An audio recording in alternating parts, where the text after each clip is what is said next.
Hello and welcome to another audio analysis. In today's video we're looking at the track Sculptures of Anything Goes by the English rock band Arctic Monkeys. This is the fourth single to be released from their most recent album In the Form of the Car, and it saw their band really double down on the song swerve. They almost took the style change they really made with their previous album Tranquility Base Hotel and Casino, an album that really did divide many of the fans as they took a complete swerve. Although it did receive generally favourable reviews, certainly the fan base were very divided, especially long-term fans that really loved some of their earlier works when the band had that much more laddish style to their music, that very aggressive, angsty, fast-paced music, whereas this saw a new era for the band. For many bands it can be a bit of a career killer, doubling down on the sound that polarises your fan base, but they've really decided this is the style, this is the sound they want to go for, this much more art rock, orchestral rock that they have blended in lots of different elements towards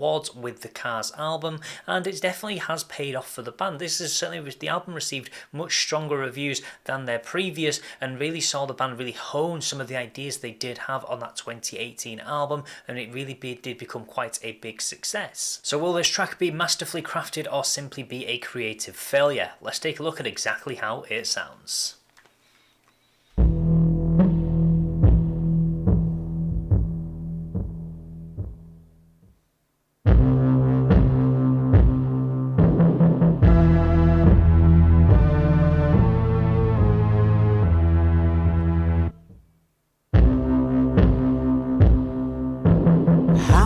Supposed to manage my infallible beliefs while I'm sucking it to you, performing in Spanish on Italian TV. Sometime in the future, whilst wondering if your mother still ever thinks of me. Hallelujah. Blank canvases lent against gallery walls, flowing towards sculptures of anything goes on the marble stairs. So I actually really did enjoy this much slower pace, this artistic style, and it really gets to see Alex Turner really just dance with these very soothing yet gloomy vocals. It does have a bit of an older feel to it, so kind of some music from the late 80s, early 90s where it did really start to play on that style, but I really actually enjoyed the slight change up the band have made, and especially with tracks such as this. It's very gloomy, very atmospheric, but they have done it very, very well. And this is a song that revolves quite heavily around the idea of change for the band and really diving into that change in their sound. How am I supposed to manage my infallible beliefs? So the band believe that they should be switching into a different sound while I'm socking it to you, this idea that they're kind of bringing it to you. And I love the idea of performing in Spanish on Italian TV, because there's different ways that you could look at this line. But I think the best way to look at it is this idea of you're speaking in a foreign language. The Italian TV is almost their old style of music that people maybe understood, whereas they're speaking in Spanish now. It's almost like they're recognising this complete change in sound that they have gone from, compared to when you look at tracks such as When You Look Good on the Dance Floor, Brainstorm, much of their early work, it is like two completely different bands. It's like they've created a side project but kept the band as it is. And it's often, as I said before, a bit of a career killer sometimes for most bands to make such a heavy shift. It can be quite hard to pull off, but I think they do it really well by actually talking about it in this track. The idea of sometime in the future, whilst wondering if your mother ever still thinks of me, and some people will be thinking if it's about an ex-relationship or something like that, about their mother being with the parents, but I feel like it's more this idea of in the future, when people have grown up, will they still remember the Arctic Monkeys? And I think most people will, but which era will they remember? Are you more likely to remember those early days, those mid to late 2000s, really kind of aggressive rock that they were producing, or this more art funk rock that they are working on with some of their more recent albums? Is that vague sense of longing kinda trying to cause a scene? Guess I'm talking to you now, puncturing your bubble of relatability. With your horrible new sound, baby, those mixed messages messages ain't what they used to be. When you said 'em out loud. I love some of the other lyrics we're getting coming in on this particular verse. This idea of puncturing your bubble of relatability. These kind of angsty teens that could maybe relate to, but I bet that you look good on the dance floor. You could picture these English nights out that would just be crazy. Lots of kind of partying and things like that. And that was the lifestyle maybe the band used to live. But it's this idea of maybe people can't relate to this newer sound. So they're playing on it so much with your horrible new sound. They're kind of showing it from the perspective of somebody that really doesn't like the change in styling on their music. Those mixed messages ain't what they used to be. So it's this idea of when you're a bit younger, you kind of aren't as set on what you want to do. You often give off mixed messages to people because you're in a period of uncertainty. But as you get older and you sort of define yourself and your sort of path becomes more linear, then that's when you really start to hone in on something. And that's what the band have done. So they're not giving mixed messages now. They know what they want to produce and they are doing that. So it's great to see how they're just kind of focusing all the lyrics in this song onto that idea of we know we've changed, we accept that, it's time for you to accept that and not kind of hold on to the past.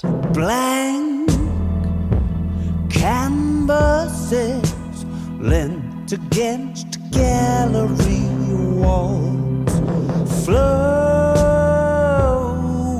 towards sculptures of anything goes.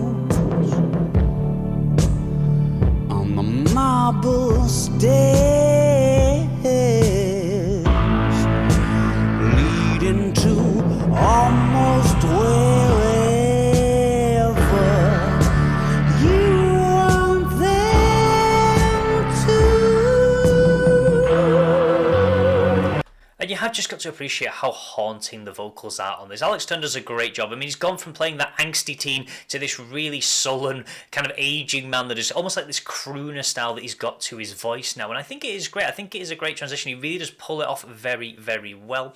And I love how in the chorus, this idea of blank canvases. The band are a blank canvas. They approach every album with no kind of set in stone idea of what they want to do. And the gallery walls is almost their discography. They've painted different canvases, they've created different forms of art over their career, and none of them are ever the same. So I like how they're building that in, the idea of flowing towards sculptures of anything goes. The band can do whatever they want. They don't have to be shoehorned by their fan base. They should be making music that they want to, and that's what they are doing. But I also love this idea of the marble stairs. So I think it relates to this idea of people putting them on a pedestal, leading to almost wherever you want them to. So it's kind of this idea of building expectations. People kind of put that style of music on a pedestal and want the band to keep doing that same thing over and over, whereas the band don't want to kind of be just put on this pedestal. They want to create their own thing, create their own way, which they have gone and done.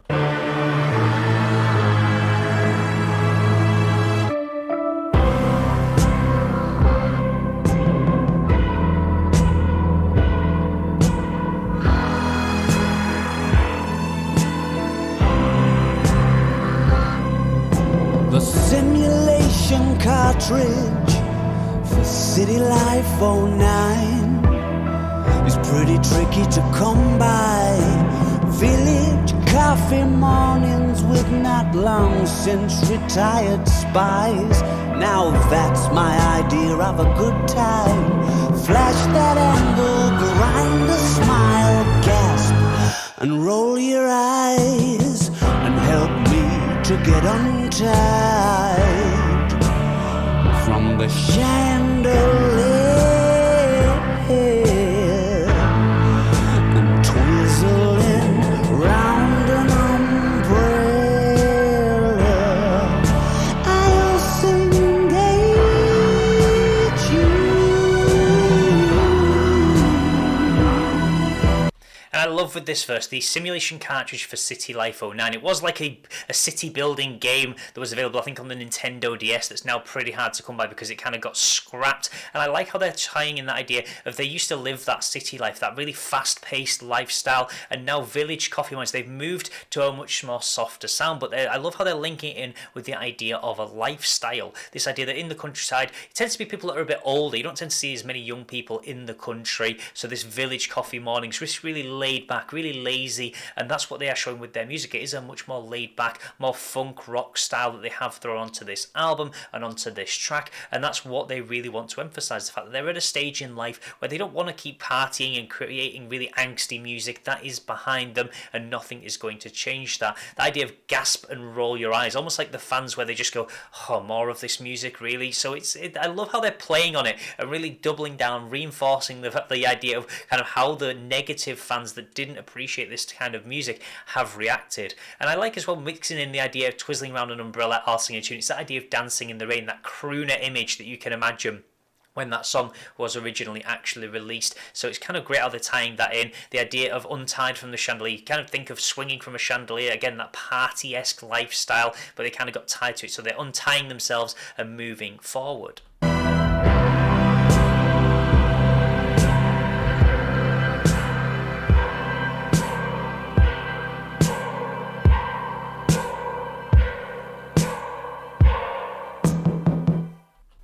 So yeah, it definitely was a really interesting track. When I first heard it on the album, it was really great. I'm one of the people that really actually enjoyed the switch up in style that they have gone for. As much as I appreciate much of their music from their early days, I also love that they've got older and they've changed their musical style to incorporate what they want to produce. Because I feel like most bands should actually be able to do that. It can always be a big risk, but certainly for a band like them, it can be hard to hold on to those glory days. And really, they're actually kind of touching on in the lyrics how if they were to recreate that initial sound they had, it probably wouldn't work because their hearts and minds would not be in it. So it's great to see them doubling down on this sound for the Car album. It certainly did pay dividends as well, and I think the band will continue to either do so in this style going forward, or whether this may be their last album. They do actually have mentioned a couple of times that their chapters are drawing to a close, so it'll be interesting to see if we do get any more music from them. But with this album and this track, it certainly was an interesting track. I love the gloominess and the haunting atmosphere you've got, but you've got these crooner style lyrics